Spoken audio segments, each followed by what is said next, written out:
This is Sadie the Saddlebill Stork. She's been in this particular shape for about 2 years, but I think it's time now for us to build her a beautiful swamp that she can live in. So stick with me as we start building her swamp using thread and roving and all sorts of fun things that we find.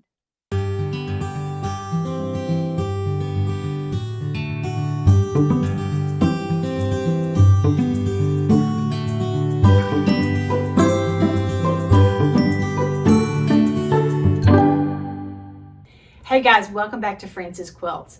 As I said in the intro, it's time for Sadie the Saddlebill Stork to get a home.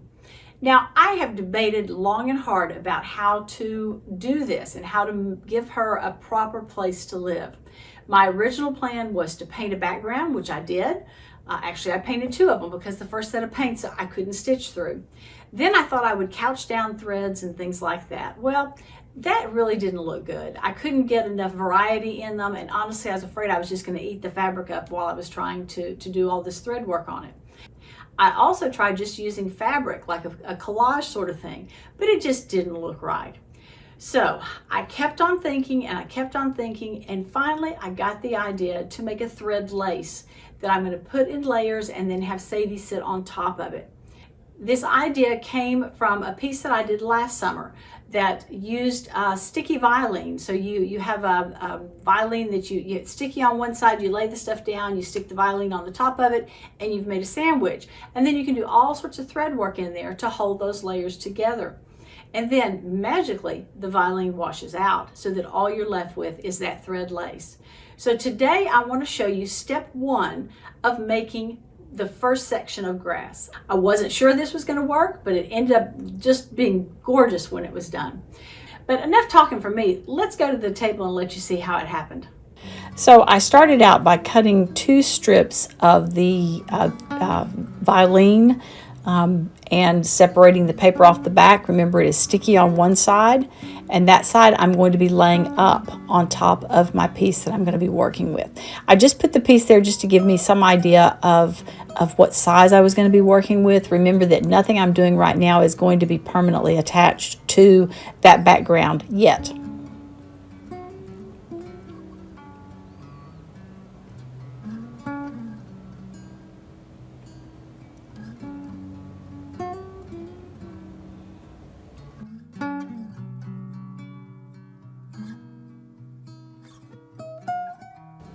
So I laid them out and overlapped them just a little bit so that I would have one piece there that I'm working with rather than two.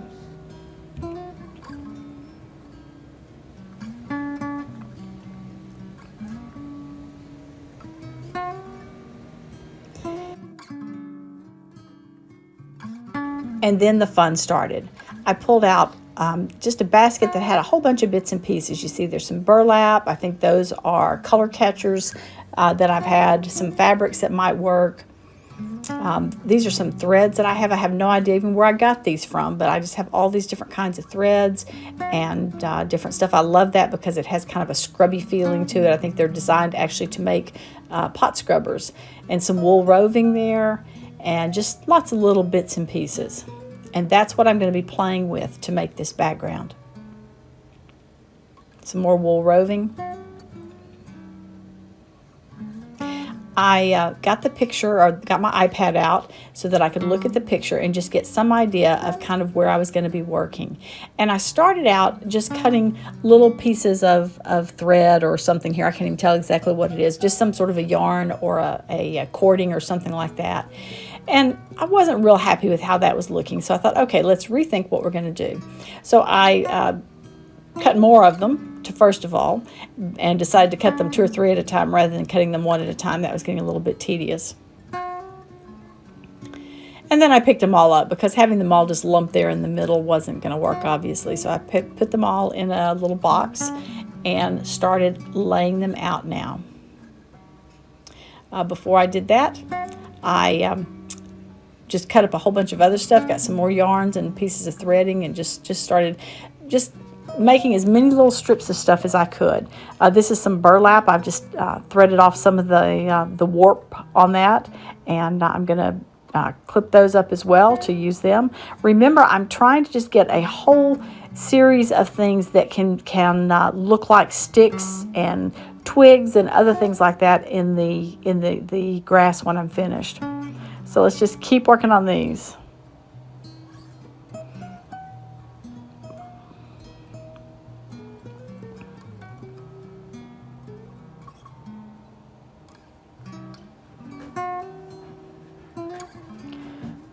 As I said, these are some of the color catchers.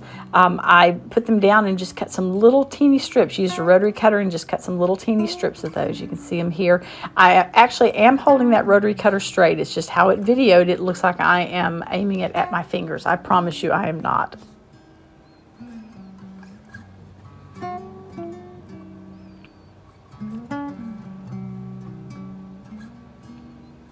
So lots of little bits and pieces to play with and work on here. Now it's time to just start putting some stuff down.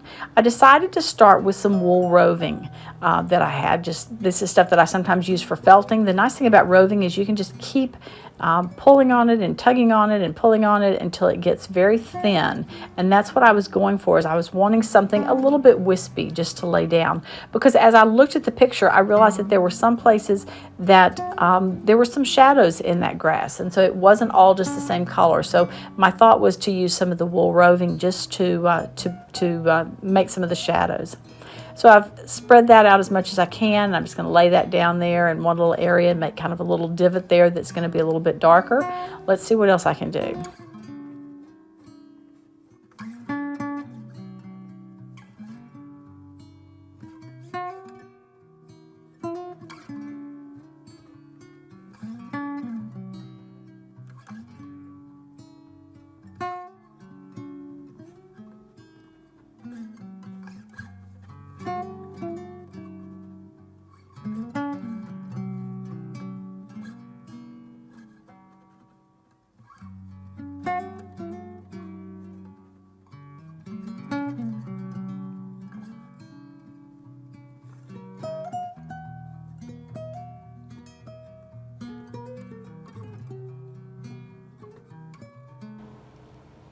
And I look at it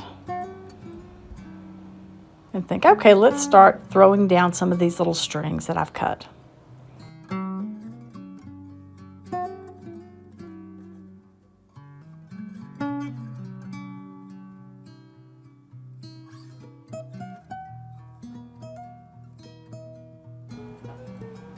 Now I'm back to roving.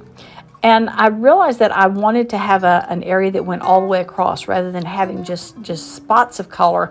I wanted something that went all the way across.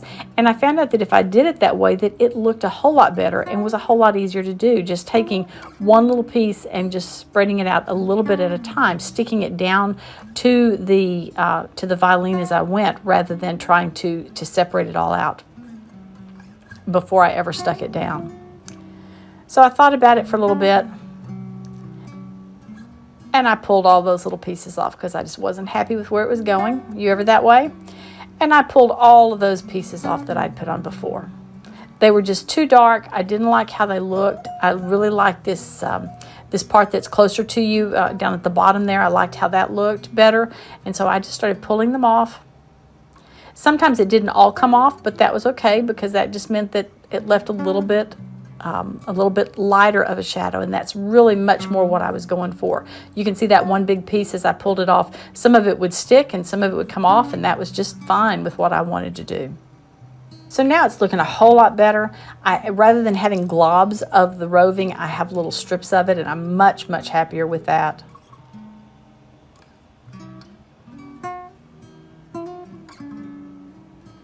If I keep this up, I'm going to have the whole thing covered with roving before I ever start. But that might be a good idea.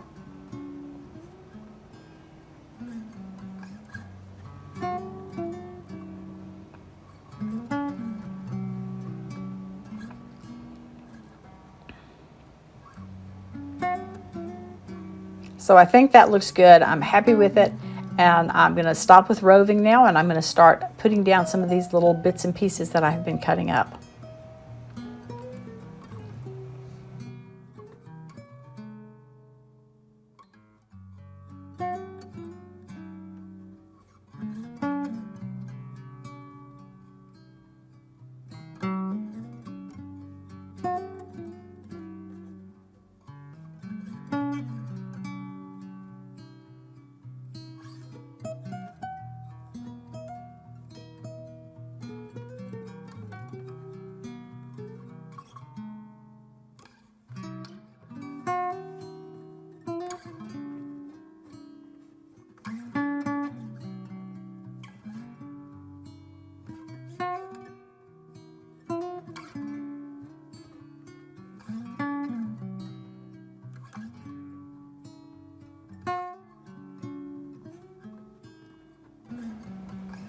So we've sped it up a little bit, and you can see a little more going on here.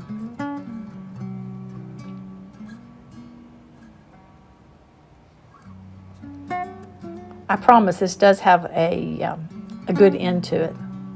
It doesn't look like much right now.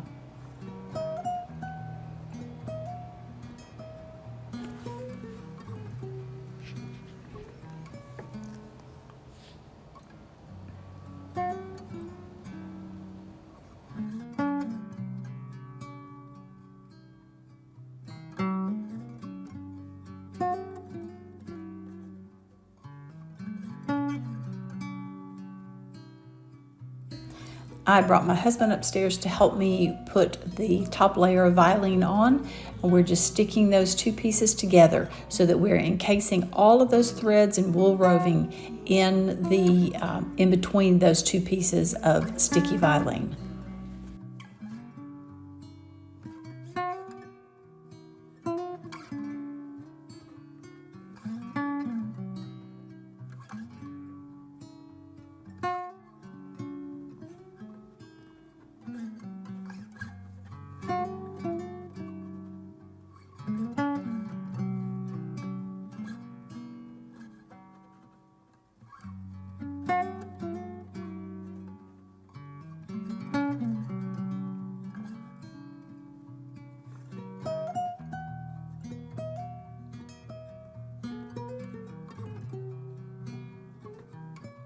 All right, I know it doesn't look like much right now, but trust me, after we add the stitching to it tomorrow, and then after we wash it all out, it's gonna look magnificent.